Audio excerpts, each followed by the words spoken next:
Hello. Hello, how are you? I'm very well, Mr. Monkey. How are you?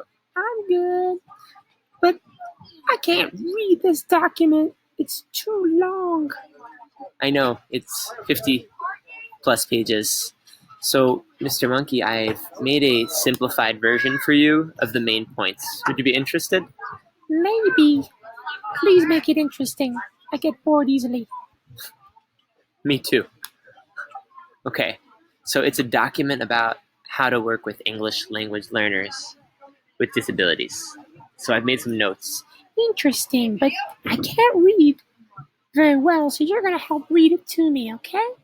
Not a problem. I can do that for you. Okay, begin.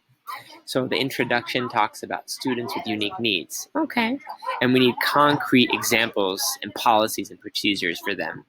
okay.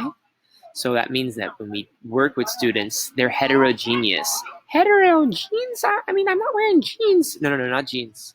Heterogeneous means their students have different needs. They're different types of students. There's not a lot of research on how to work with specific disabilities. So this document will help us to understand how to work generally with students of various disabilities. Okay, I think I understand. And it's the policy suggestions.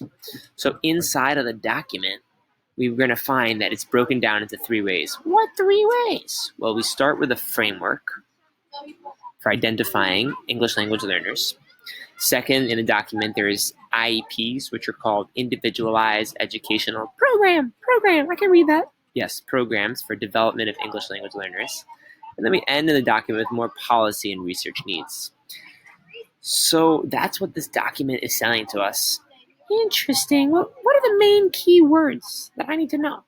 So the key words that I found were education, English, learners, disabilities, students, culturally, parents. These are words that repeated over and over. In the document, like guide. Yeah, like guide or collaboration. Yeah. So there's policy recommendations that were given. Okay, make it quick. I want to go play. All right. So the first one is that we need to highlight collaboration amongst different learners and students. And this collaboration is really important. Okay, collaborate meaning teamwork, work together. Exactly. And respecting each other and working with administration and having regular meetings. Okay, I got that part. There's that universal design learning thing again. What is that? I forgot. So this are a series of instructional goals, methods, materials, and assessments that everyone can use.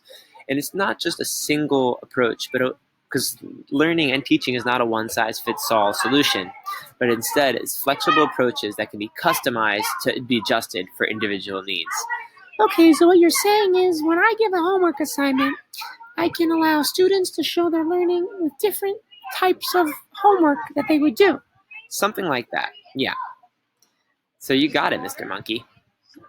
We're looking for the other parts. Okay, I think I got this part.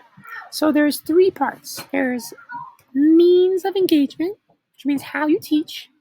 There's means of representation, which means maybe how students can say back what they understood. And there's also means of action and expression. That's the way they actually show their learning through what they're doing. I think that's it, more or less. You got it. So recommendation 2. 2 is what?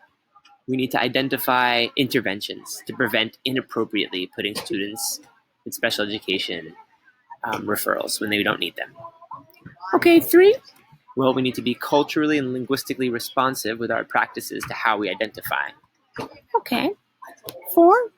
4 means we need to know the difference between cultural and sociolinguistic factors and disabilities. So you can see below. Oh, there's a chart. I like pictures. Yes, in that picture you can see that maybe a student has a physical health challenge or has a socioeconomic challenge or psychological, and these may not be disabilities in the traditional sense. So we need to know the difference.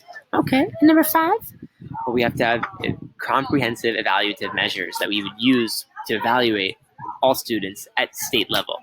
Okay, 6? Well, we need to be training our staff for either general education, special education, or working with English language learners so that we know we have specific processes in school. Okay, 7? where we have to partner with institutions for higher education to also train pre-service and in-service educators with new practices for identifying students. Okay, 8. We're almost there. We're almost at 11. Thank God. Okay, yeah. And number 8 is we need to develop IEPs that are collaborative efforts. So parents are involved, students are involved, possibly, but more teachers, parents, and we can also have different experts and staff. And you will be the expert.